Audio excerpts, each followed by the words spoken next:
अस्सलामुअलैकुम स्टूडेंट्स। आज हम पढ़ेंगे unit number 6 solids liquids and gases.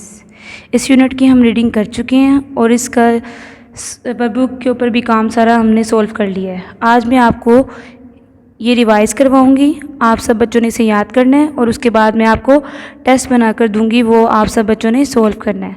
तो चलिए हम स्टार्ट करते हैं। पार्ट ए से स्टार्ट करते हैं। Question number 1, right any 2 examples for each of the following materials. Plastic, अब देखें नीचे हमें मटेरियल्स बताए गए हैं, उनके नेम बताए गए हैं, हमने उनकी एग्जाम्पल्स गिवन सर्कल्स के अंदर लिखनी है। फर्स्ट वन देखिए, प्लास्टिक के नीचे हमने लिख दिया बकेट और मग, ये दोनों एग्जाम्पल्स हैं प्लास्टिक की। नेक्स्ट देखिए मेटल, मेटल की एग्जाम्पल में हमने लिख दिया coin, pin and nail. Coin हम कहते हैं सिक्के को, पिन जो डेली रूटीन में हम पिन्स यूज़ करते हैं वो, और नेल हम यहाँ पे किसके लिए यूज़ कर रहे हैं, कील के लिए, ठीक है।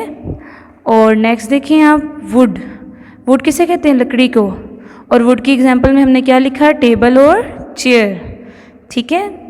उसके बाद देखेंगे फोर्थ वन जो बॉक्स है हमारा, फाइबर। तो फाइबर के अंदर हम एग्जाम्पल लिखेंगे जूट की और वेलवेट की, ये दोनों कपड़े से बने हुए होती है ना, दोनों कपड़े की एग्जाम्पल है फाइबर की, ठीक है। उसके बाद आप देखेंगे नेक्स्ट रबर, तो रबर में देखें इरेज़र और टायर, टायर जो होती है ना व्हीकल्स की, गाड़ियों की, वो किससे बने हुए होते हैं, रबर के बने हुए होते हैं। ओके क्लास, नेक्स्ट आप देखेंगे which materials are used to make your classroom chair. Question number 2, इसमें देखेंगे जो ऊपर वाला इसका हैंडल है चेयर का, इसमें जिस पे हम टेक लगाते हैं ना, ये किस चीज़ की बनी हुई है, वुड की बनी हुई है, ठीक है।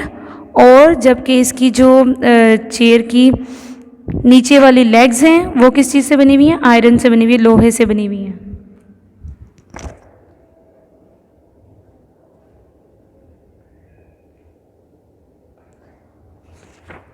Now turn your pages, page number 3,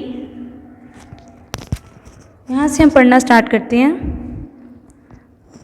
question देखें, you have observe 3 different states of matter, now fill in the table to distinguish 3 states of matter.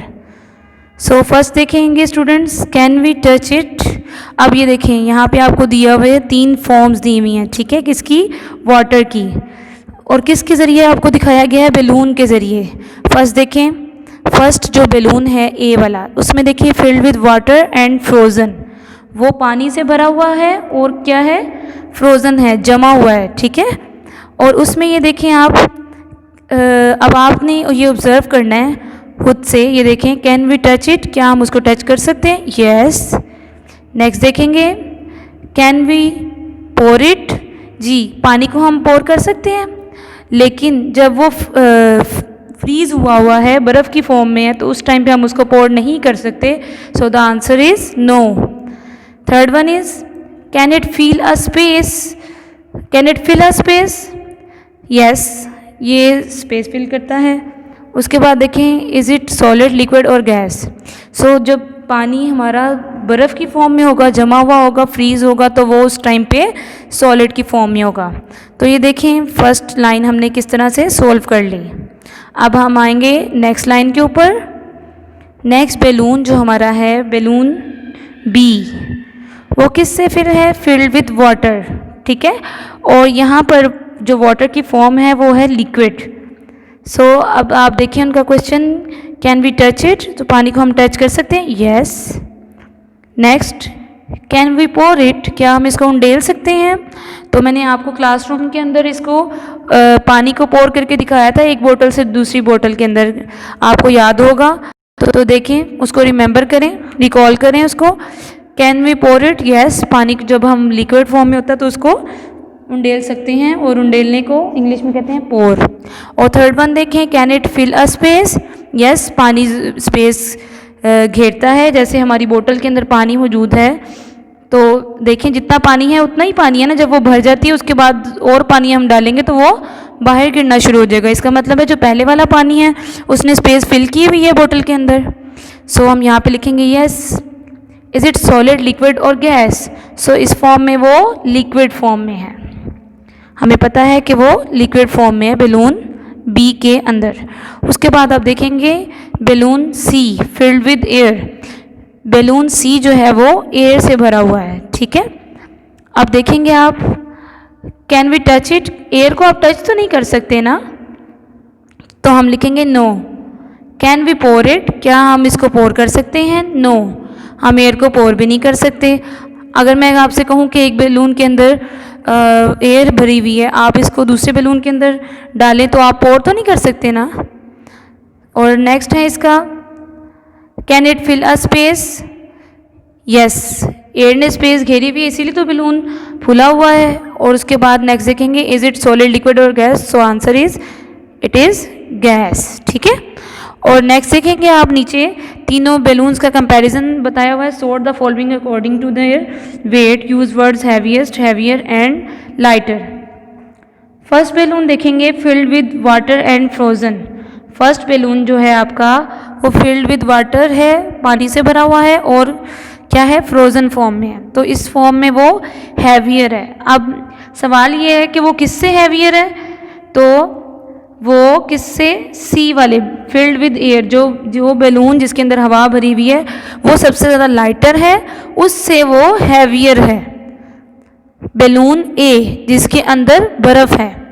जबकि हैवीएस्ट कौन सा है, जो कि वाटर से भरा हुआ है, ठीक है, लिक्विड। इसका मतलब क्या हुआ कि जब वाटर तीनों फॉर्म्स में से अगर हम उसकी देखें तो जब वाटर लिक्विड फॉर्म में होगा तो उसका वेट सबसे ज़्यादा होगा, और जब वो फ्रोज़न फॉर्म में होगा तो उसका वेट लिक्विड से तो कम होगा जबकि गैस से ज़्यादा होगा, ठीक है। तो इसलिए हम उसको कह रहे हैं हैवियर, और जबकि जो एयर वाला बैलून है वो लाइटर है, उसका वेट सबसे कम है। लास्ट क्वेश्चन देखेंगे, what happens to the weight of balloons A when it is kept at room temperature for 20 minutes. अच्छा, अब ये देखें, बैलून नंबर जो ए है उसके साथ क्या होगा जब हम उसको रूम टेम्परेचर पे रख देंगे 20 मिनट्स के लिए। तो इसको आप ऑब्जर्व करें, when it is kept at room temperature for 20 minutes it changes into liquid and its weight increases, ठीक है।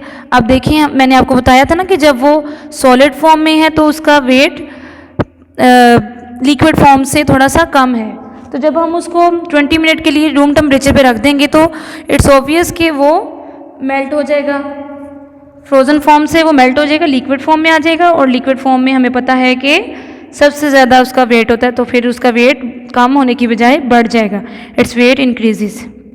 यहाँ तक सब बच्चों को समझ आ गई। तो अब नेक्स्ट पेज करते हैं हम, पेज नंबर 4। इसमें देखें, sort the following as solid and liquid. अब हमने देखनी है इनकी फॉर्म्स, जो हमें पिक्चर्स दी गई हैं कि ये सॉलिड हैं या लिक्विड हैं। तो फर्स्ट वन देखें, हॉट एयर बैलून। अच्छा, अब ये बैलून जो है ये बाहर से सॉलिड है, जबकि इसके अंदर जो हॉट एयर भरी हुई है वो क्या है, गैस है वो, ठीक है। और नेक्स्ट देखेंगे आप, मिल्क लिक्विड है। थर्ड वन, की देखेंगे, की सॉलिड। उसके बाद देखेंगे हनी लिक्विड फॉर्म में होता है और विस्कस होता है, गाढ़ा होता है। और नेक्स्ट देखेंगे कप, तो कप सॉलिड फॉर्म में है। और थर्ड वन देखेंगे इस लाइन का, स्मोक, तो स्मोक कौन से फॉर्म में होता है, गैस की फॉर्म में। ओके क्लास, अब question number 2, name any 2 solid objects and liquids found in your kitchen. अब आपने अपनी किचन से ऑब्जर्व करना है कि उसमें से आपके पास कौन सी सॉलिड चीज़ें हैं और कौन सी लिक्विड हैं। तो सॉलिड देखेंगे पहले, स्टोव और मैच बॉक्स, ये दोनों चीज़ें ही सॉलिड फॉर्म में होती हैं, ठीक है। जबकि लिक्विड में अगर हम देखें तो water and oil, cooking oil जो आपके किचन में होता है, ठीक है। तो ये पेज तो बहुत ही ईजी था, बहुत ही इंटरेस्टिंग था, ये तो हमने कर लिया easily. Okay, now it's the turn of page number 5। C, statement number C, identify and label which part is solid, liquid और gas in the following images. जी, अब देखिए हमारे पास एक बोतल है, कोल्ड ड्रिंक की बोतल है। आपने ऑब्जर्व किया होगा कि उसके अंदर जब कोल्ड ड्रिंक हम पीते हैं तो उसके अंदर कुछ अमाउंट की गैस भी उसमें मौजूद होती है, इसीलिए उसको हम ज़्यादा देर तक खोल कर नहीं रखते कि गैस उसकी निकल जाएगी उससे। तो इसलिए उन्होंने कोल्ड ड्रिंक की एग्जांपल दी है हमें इन तीनों फॉर्म्स को समझाने के लिए, लिक्विड, सॉलिड एंड गैस। सो अब इसमें आप लोग ऑब्जर्व करें कि जो बोतल इटसेल्फ वो क्या है, सॉलिड, जबकि उसके अंदर जो कोल्ड ड्रिंक भरी हुई है वो लिक्विड है। और जो उसके अंदर मैंने आपको अभी बताया कि कोल्ड ड्रिंक के अंदर गैस भी मौजूद होती है, तो वो बबल्स की फॉर्म में जो अंदर भरे हुए हैं, उन्होंने हमें पूछा हुआ है कि वो बबल्स किस फॉर्म में है, तो वो बबल्स क्या हैं, गैस फॉर्म में है। कोल्ड ड्रिंक लिक्विड है और बोतल सॉलिड है। उसके बाद आप देखेंगे नीचे कप की एग्जाम्पल, तो कप में टी है इस टाइम पे, और उस जो कप है वो सॉलिड है इटसेल्फ, उसके अंदर जो टी है वो लिक्विड, जबकि जो स्टीम निकल रही है ऊपर वो गैस है। Okay class, now page number 6, statement number D, choose the correct answer. Which of this is a natural resource? Rocks, glass, plastic और पेपर। तो रॉक है हमारी नेचुरल रिसोर्स, बाकी सारे आर्टिफिशियल हैं, ठीक है, और उसके या मैन मेड आप कह सकते हैं उसको। उसके बाद देखेंगे आप statement number 2, which of these is a man made material? Would, water, soil या फिर पेपर। तो मैन मेड क्या है? पेपर, क्योंकि पेपर हम बनाते हैं वुड से बनाते हैं पेपर। तो जो पेपर वाली फॉर्म है वो आर्टिफिशियल है या मैन मेड उसको कह लें, जबकि वुड इटसेल्फ क्या है? नेचुरल। उसके बाद question number 3, which of the following is used for making glass? Sand, soil, metal और रॉक्स। तो ग्लास बनाने के लिए मैंने आपको पहले भी बताया था कि सैंड यूज़ होती है, ठीक है। तो ए पे टिक करेंगे आप। जिन बच्चों ने नहीं किया वो ए पे टिक कर लें, और जिन बच्चों ने किया हुआ है ये सारा काम क्लास में मेरे साथ, वो सारे बच्चे रिवाइज करेंगे। और उसके बाद देखेंगे question number 4, which of these is not man made? इन सब में से कौन सी मैन मेड नहीं है? Plastic bag, leather belt, gold ring और रॉक मैन मेड नहीं है, बल्कि वो क्या है? नेचुरल। बल्कि और बाकी जो सारी हैं वो क्या हैं? Man made. तो हमने बता दिया कि कौन सी मैन मेड नहीं है, which is not man made, rock. Next देखें, which of these is an expensive precious stone? Coal, wool, ruby और चौक। सो ये मैंने आप सबको बताया था कि रूबी जो है बहुत एक्सपेंसिव भी होता है और प्रीशियस कीमती पत्थर भी होता है, तो इसके ऊपर हम टिक करेंगे। और आप नीचे देखेंगे question number 2, fill in the blanks with appropriate words. Frozen water is called ice, ice is solid. Ice किस फॉर्म में होती है? सॉलिड फॉर्म में। उसके बाद आप स्टेटमेंट बी देखेंगे, when dash is heated it becomes vapours, when water is heated it becomes vapours. Water is liquid. Water, wood and rocks are natural resources. कौन से रिसोर्सेज हैं? Natural resources. तो students आज के लिए इतना ही, बाकी आपको नेक्स्ट लेक्चर में बताया जाएगा। शुक्रिया। अस्सलामुअलैकुम। आज हम पढ़ेंगे इंडिपेंडेंस डे यूनिट एसएसटी का। देखें ये फर्स्ट यूनिट है और इसमें हम डिटेल से रीडिंग कर चुके हैं कि किस तरह से मुसलमानों ने आज़ादी हासिल की, और इंडिपेंडेंस किसे कहते हैं? आज़ादी को, ठीक है। और हम 14 अगस्त को इंडिपेंडेंस डे मनाते हैं अपनी आज़ादी की सेलिब्रेट करने के लिए, ठीक है। तो आज हम इसकी वर्कबुक से देखेंगे, ये भी हम क्लास में सॉल्व कर चुके हैं, आज हम इसको रिवाइज करेंगे। Question number 1 is tick the right answer according to the content of lesson. Independence Day is a dash event, national, international या रिलीजियस। तो ये कौन सा है? नेशनल इवेंट है, क्योंकि ये इंटरनेशनल नहीं है। इंटरनेशनल वो चीज़ होती है जो वर्ल्ड वाइड सेलिब्रेट की जाए, तो हर कंट्री का सेपरेट होता है इंडिपेंडेंस डे। जैसे हमारा 14 अगस्त को है, लेकिन बाकी कंट्रीज़ का 14 अगस्त को नहीं है। तो अगर इंटरनेशनल होता तो फिर सबका 14 अगस्त को होता, इसीलिए ये क्या है? नेशनल है। और ये रिलीजियस नहीं है, क्योंकि मजहबी नहीं है, बल्कि ये कौमी त्यौहार है। उसके बाद देखेंगे second one is on Independence Day people pay tribute to their national heroes. People क्या करते हैं? अपने नेशनल हीरोज़ को ट्रिब्यूट पेश करते हैं, ठीक है। तो ए पे टिक करेंगे। उसके बाद third one is dash gave the idea of separate homeland, कायदे आज़म, सर सैयद या फिर इलामा इकबाल। तो इलामा इकबाल पे आप टिक करेंगे। Fourth one is Quaid-e Azam passed away on 11th of September, 11 सितंबर को, और वो हमसे पूछ रही हैं कि कौन सा सन था, 1948, 1947 या 1949। तो कौन सा सन था? 1948। ए पे टिक करेंगे आप। नेक्स्ट देखेंगे tick the correct statement and cross the false one. Independence Day is a day when we got our beloved country. Independence Day ऐसा डे है जब हमने अपने प्यारे वतन को हासिल किया, तो इस पर आप क्या करेंगे, टिक करेंगे, ठीक है। उसके बाद देखेंगे आप, next one is we should respect our national heroes, हमें अपने नेशनल हीरोज़ की रिस्पेक्ट करनी चाहिए, यस, इस पर भी आप टिक करेंगे। और नेक्स्ट स्टेटमेंट देखेंगे कि वो ट्रू है या false. Schools do not celebrate Independence Day, क्या स्कूल्स को इंडिपेंडेंस डे सेलिब्रेट नहीं करना चाहिए? तो ये तो स्टेटमेंट टोटली रॉन्ग है। हम इंडिपेंडेंस डे सेलिब्रेट करते हैं ना स्कूल के अंदर, आप लोग चार्ट्स भी बनाते हैं और सब कुछ किया जाता है यहाँ पे, और मिली नगमे भी गाते हैं, कितना मज़ा आता है। तो ये स्टेटमेंट तो रॉन्ग है। और फोर्थ वन देखें, Pakistani celebrate their independence day on 15th of अगस्त, तो ये भी स्टेटमेंट जो है वो रॉन्ग है, क्योंकि 15 अगस्त को इंडिया का इंडिपेंडेंस डे होता है, जबकि हमारा कब होता है, 14 अगस्त को।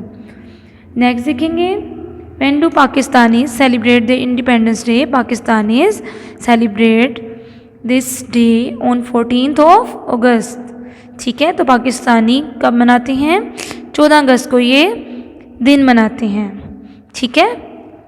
अच्छा, अब देखेंगे आप next page number 3, why do we celebrate Independence Day, because it is the day when we get our dear country Pakistan, क्योंकि ये ऐसा दिन है जब हमने अपना प्यारा वतन पाकिस्तान हासिल किया, ठीक है। और उसके बाद देखेंगे आप question number 3, how do children celebrate Independence day, children independence day को कैसे सेलिब्रेट करते हैं?